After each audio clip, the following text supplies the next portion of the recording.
Hello, everyone. Welcome back to SAT Math Question of the Day with Professor Emeritus Seth Chaiken at University of Albany and Seth's brother Joel. We're here to hopefully show you how to approach SAT math questions and also approach how to study for the SAT. A great way to study for the SAT is to sign up for the College Board and get the free Khan Academy practice. They tell you exactly what's on the test. That's post 2016 tests. And they break it up into 40 categories. They give you 20 questions per category. And we're going through, for the next year or so, going through the top 5 or 10 of each section. Okay, let's see, okay. So this is the question for today. It's operations with polynomials. When you take the SAT, they're not going to tell you what the topic is, so you have to figure that out. And here we go. Why don't you try it, pause it, and we'll come back to it. Okay, this is operations polynomials. They give you a polynomial, and the key to this is one of the what I call pillars of algebra, which is combine like terms. So combining like terms is the key here. There's probably different ways to do it, shortcuts you can take by looking at the different terms. Maybe the best thing to do is to pick off each one as you see it. By the time you try to decide how to do it cleverly, there's only 1b squared. It's a 12b squared. Hey, 12b squared. So let's see which ones have a 12b squared. This one doesn't, and this one doesn't. Okay, good compromise between doing one and then looking and doing process of elimination. Oh, my goodness. Wait a second. Whoa. Am I done? Wait, hold on. This is the only one that has a 12b squared. Wait, hold on. That's it, right? We're done. So all you have to do is, I was lucky. I just happened to pick the 12b squared. I guess some of this one here would be a negative 12a. Oh, wow. So that one has two negative 12a. So I wouldn't have been lucky if I chose that. So I guess I lucked out. You could do the constants. The constants are -4. This one has a -4. Wow, I lucked out with the 12b squared, didn't I? So, maybe that's the way to do it, and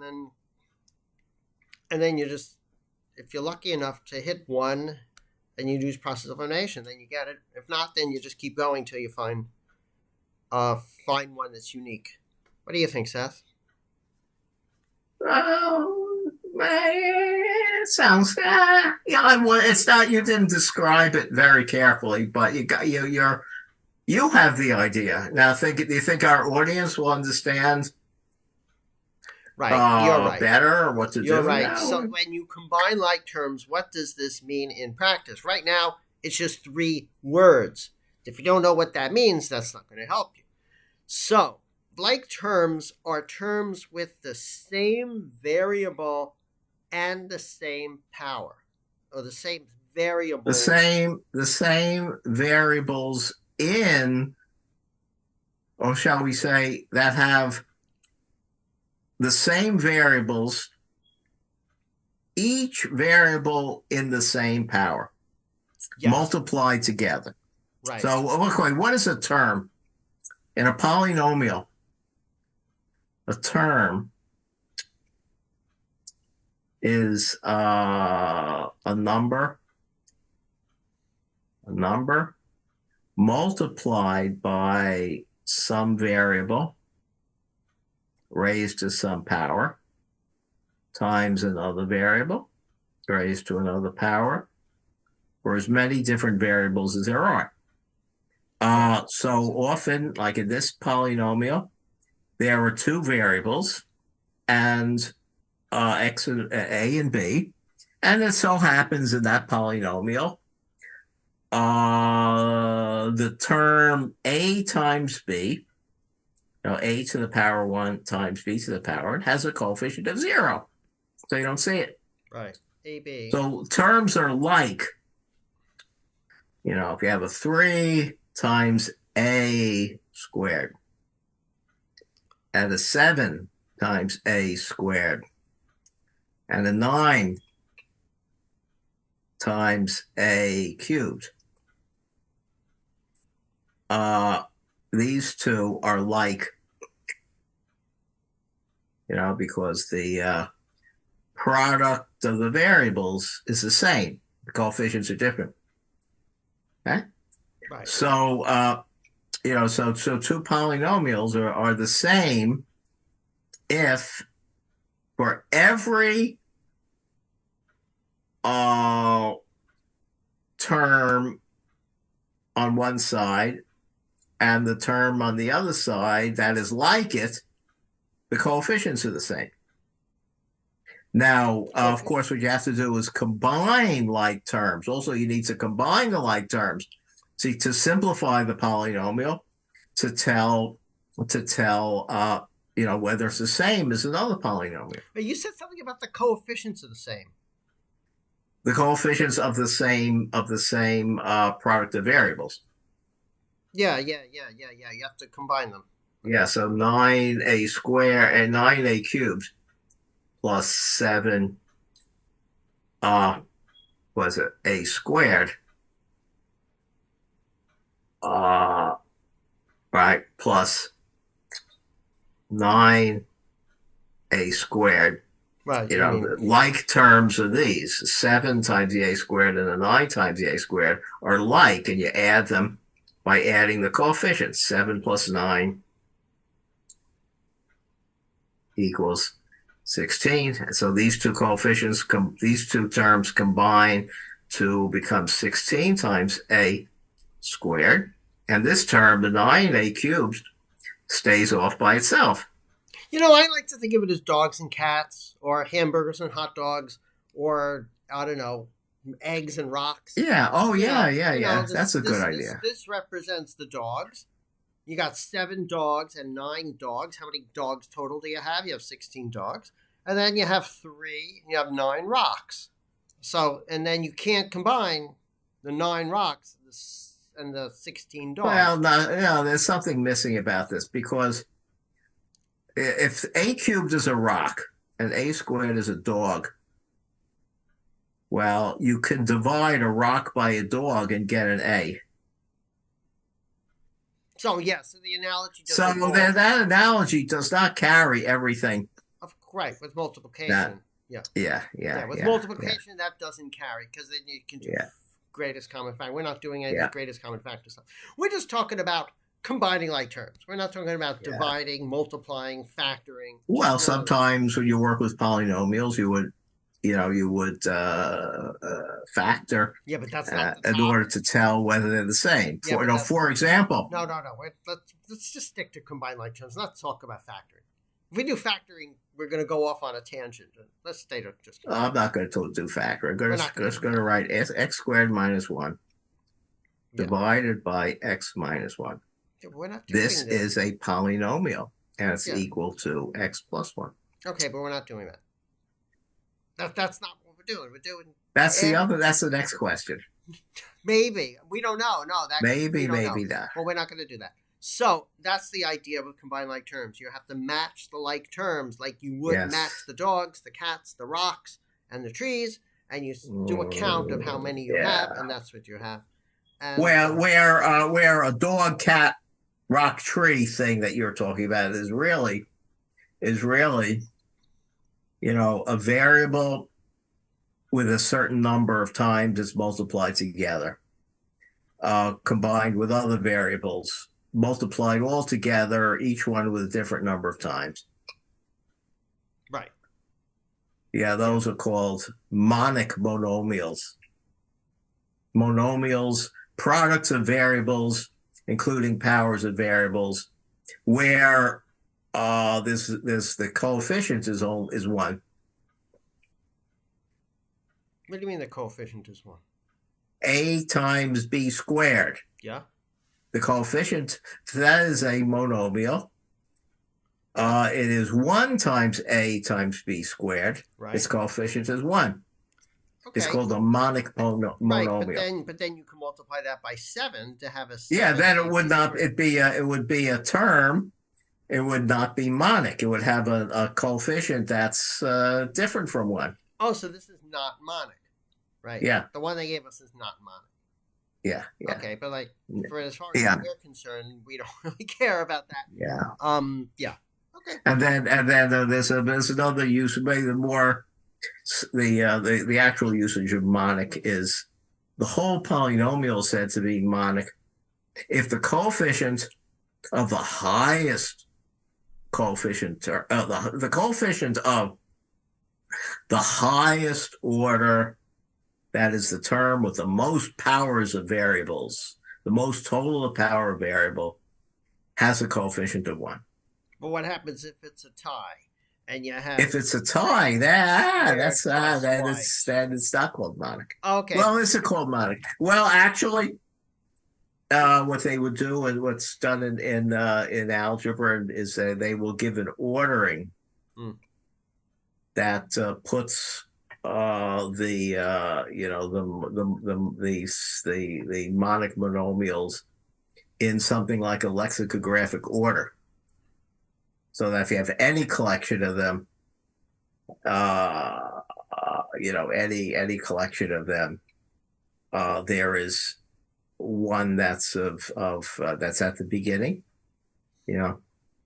Okay, we are like so beyond the scope of this question. We are so out there. But again, I think the key to this is to judge equality and do arithmetic on polynomials. You work with the like terms independently. Yes. Very good idea. When you're doing the 5 and the 12 in your brain, you should do this, right? You should do this in your head. In your head. Yeah. 5 and 7. The big term here is ignore the other stuff when you're doing one at a time. Right. That is very 5b squared and 7b squared are that's an example of two like terms. Yes. So when you focus on those, try to have your brain ignore all the other stuff so it doesn't confuse you. They're like each other. It's not a bad idea to do what we did. Did I circle those? Wow. Okay. I circled them in blue. Oh, you're circling them in blue. Okay, yeah. So maybe when you're doing it, you know what sometimes people do is they combine like term. They'll cross them out. Okay, I did the b squareds. Now I'm going to do the constants. Okay, then the 3 and the negative 7. I would do the constants, and you just go through. Again, like on a normal test, you would be asked, "What is this?" Not a multiple choice test where you can quickly rule things out.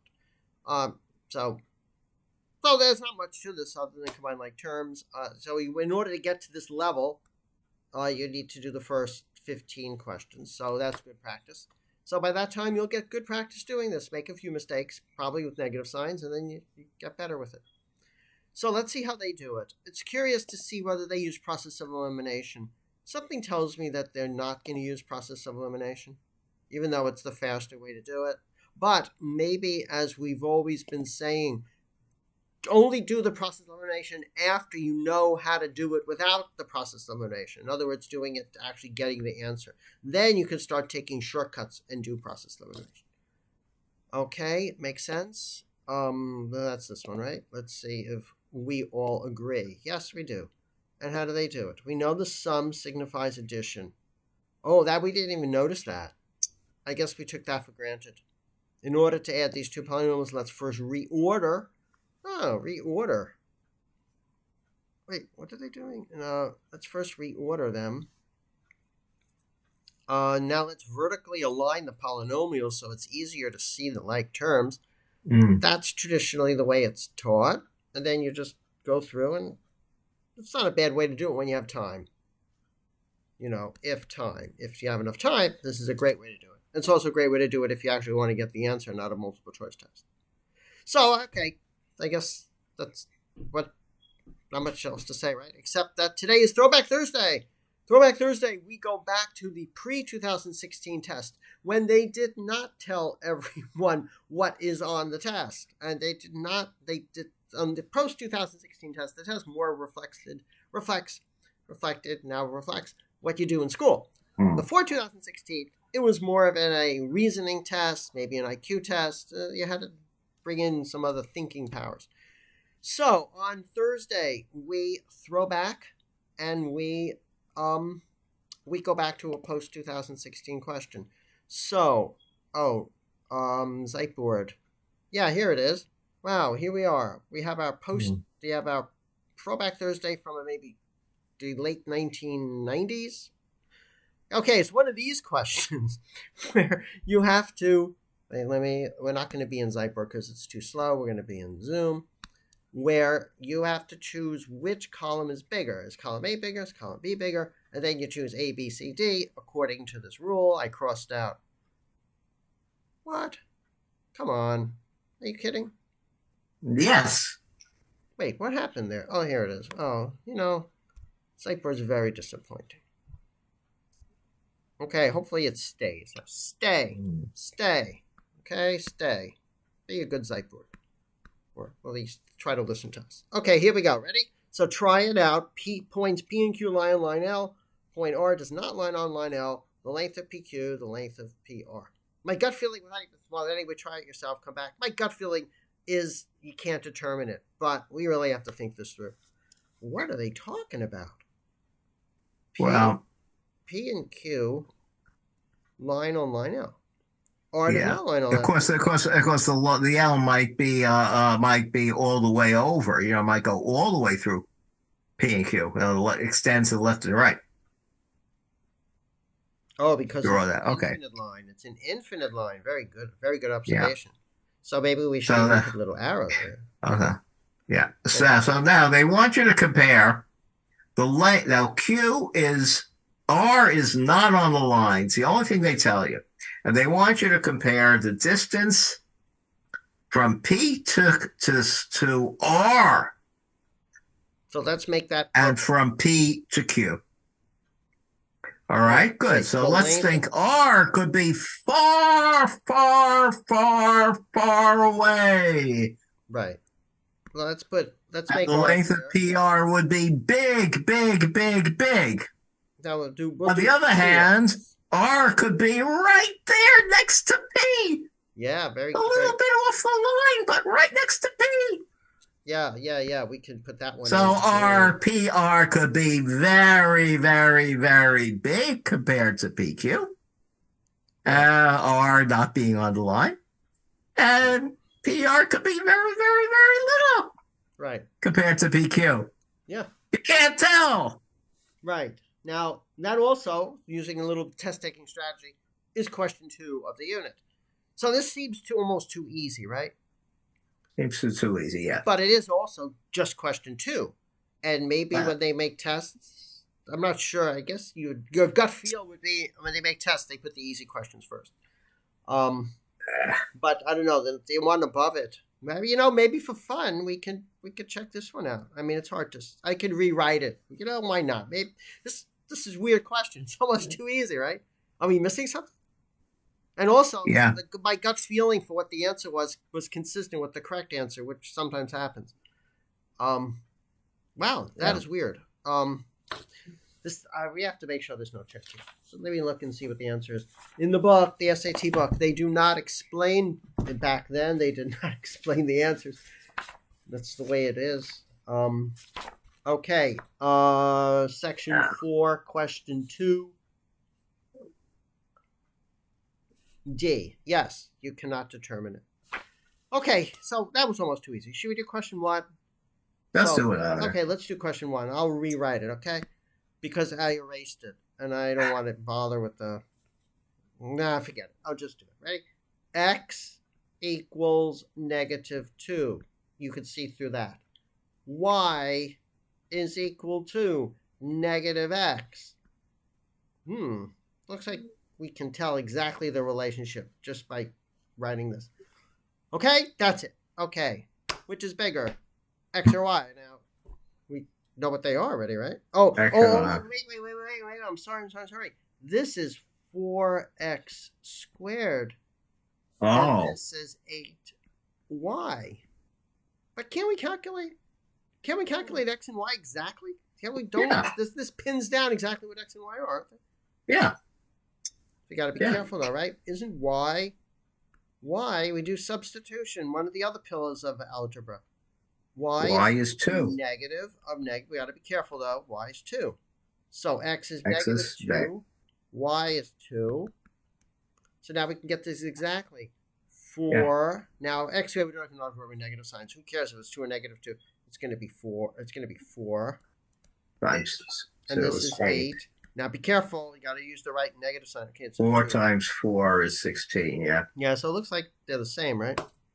Right. 8 times y.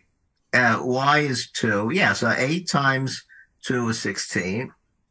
And 4 times 2 times 2 is also 16. So they're equal. They're equal. Okay, again, let's take nothing for granted Yeah. with these questions. Yes, we got it. Our Yeah. answer agrees with this thing. Yeah. Okay. So anyway, So there you have enough information to calculate the values and numbers. Exactly. Yeah. I mean, these questions. The first question we gave, there's no numerical information at all. Right. Yeah. So these questions, as you can see, have a whole different feel from the post 2016 questions. So I guess that's it, right? We're done with Throwback Thursday. So at least the last question we did is very satisfying because you actually know for sure what the answer is. It's not a whole lot of. Well, you know for sure what the answer is too. The answer is you cannot tell. Right. Yeah. But it's not as satisfying. That's satisfying to me. Yeah, it's glad I could just be lazy. I could go to bed without That's true. You don't have to. We don't have to do any doing arithmetic. That's right. You don't have to worry about making a mistake with negative signs on this first question we did because it just doesn't matter. And they say the length, right? Lengths are always positive. Remember that. Lengths are always positive. Length is always positive. Unless it's 0. That's true. You're right. Length is non-negative then, right? Is that how you say it? Right. Non-negative. That's the fancy way. Okay, everyone. So please like us, dislike us, give us comments on our YouTube videos, or email us at satmathquestionoftheday@gmail.com. And if you have any SAT math questions, please send them over. Oh, Seth, I was working with a kid the other day. No, was it yesterday? The other day. And it was a justification question. Should we do a justification thing? Yeah. Okay, let's do a justification thing. We always say at the end, if your teacher tells you to do something and doesn't justify it, come to us and we will try to justify it. The emphasis is on the word try. Okay, so we will clear the annotation. Okay, we will go like this. Does this work? Okay, so here we go. The question is, negative 3x is greater than or equal to 12. When you divide by negative 3, x becomes less than or equal to negative 4. What is the justification for inverting or for reversing the inequality sign? Oh, well, it depends upon how you set up the meaning of inequality. And so the laws of algebra are given. You have laws of algebra, and then you specify, what it needs to be positive, and then define inequality. If by subtraction, if A minus B is positive, then A is greater than B. It's one way. So that's one system for justifying it. However, the way I look at it, is justify it. We talk about the number line. These are the greater numbers and the lesser numbers.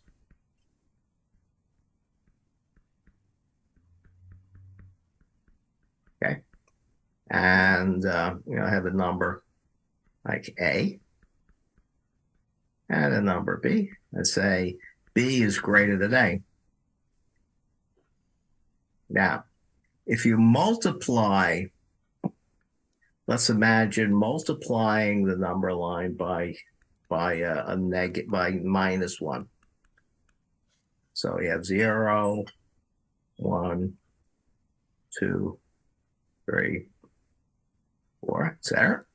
-1, -2, -3, -4, right? And multiply it all by -1. What happens is the 1 becomes -1. The 2 becomes -2. Right? The 0 becomes 0. Right. So what happens is, say these, okay? So as you go from lesser to greater among the numbers up here, the corresponding numbers go from greater to lesser. So this justifies that when you multiply each of the two numbers on a that have an inequality relation,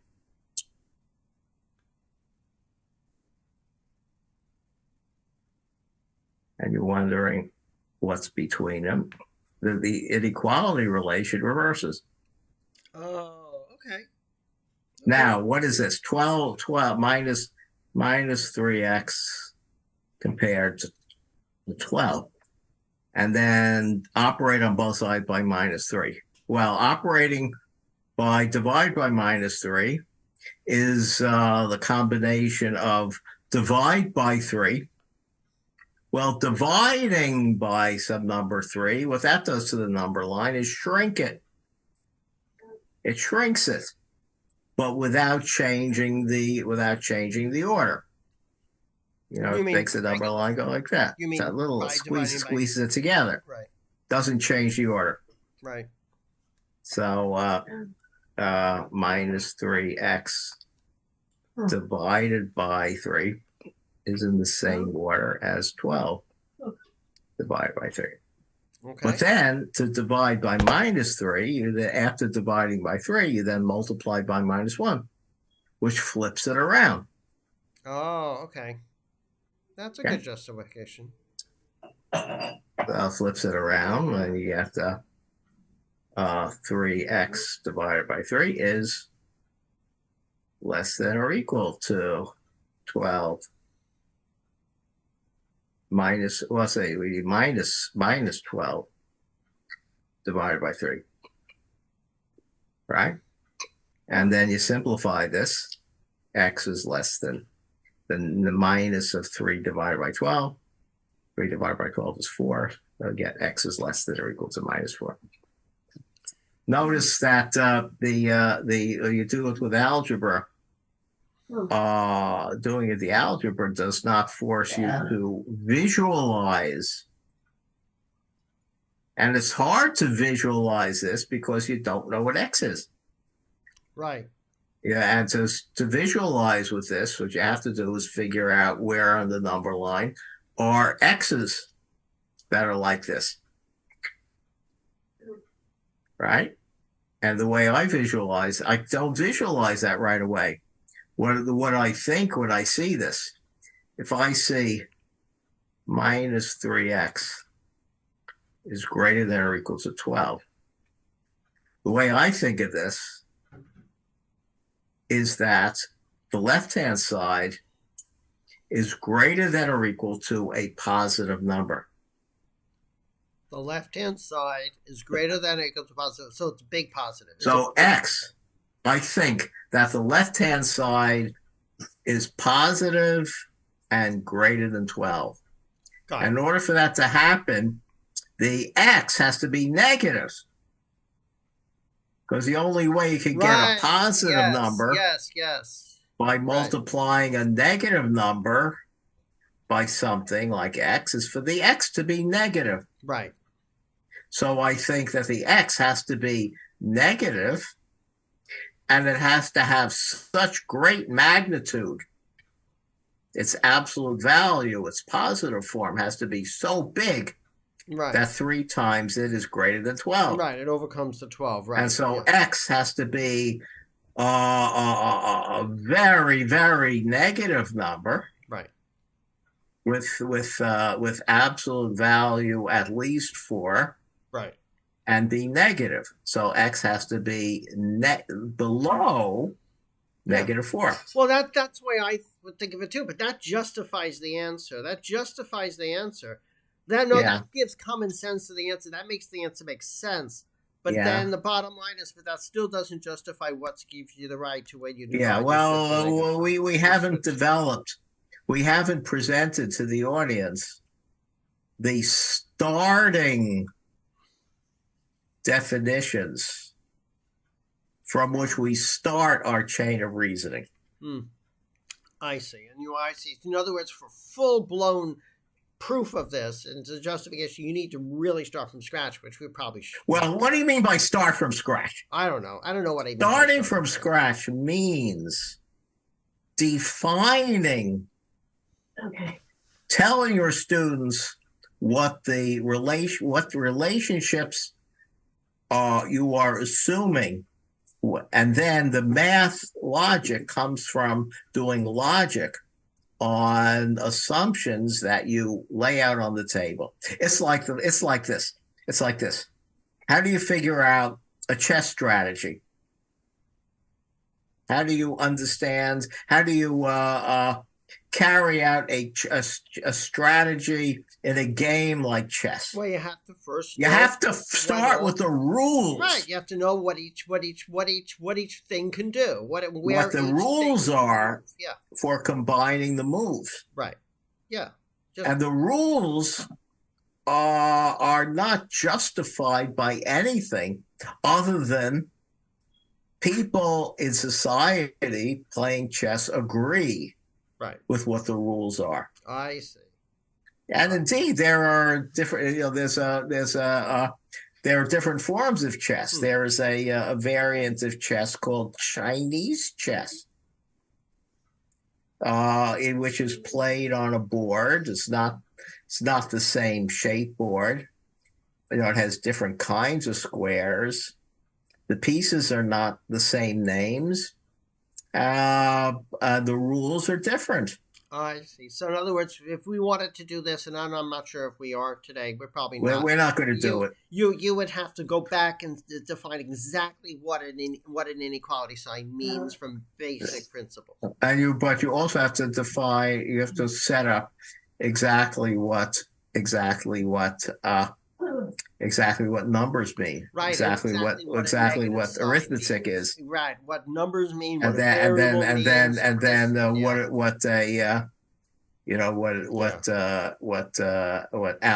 an algebraic expression means. Wow. Yeah, we are not doing this. Which they don't do in school anymore.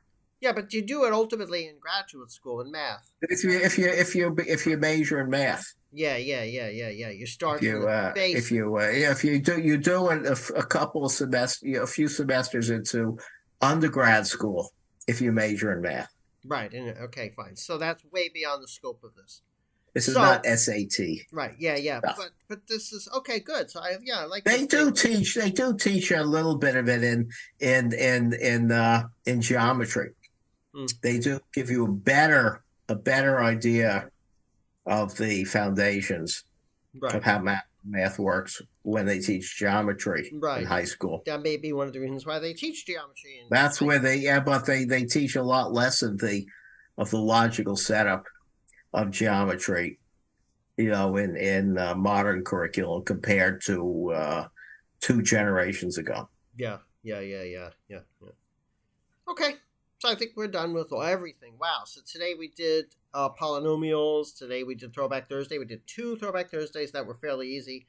And we did a just ask Seth to justify something that's not justified in school, except we just told people just told when you divide or multiply by a negative sign inequality, you switch the sign. Why? We try to justify it. Seth tried to justify it here. Good. Okay, so we really are done. Okay, so everyone have a great day. And see you tomorrow.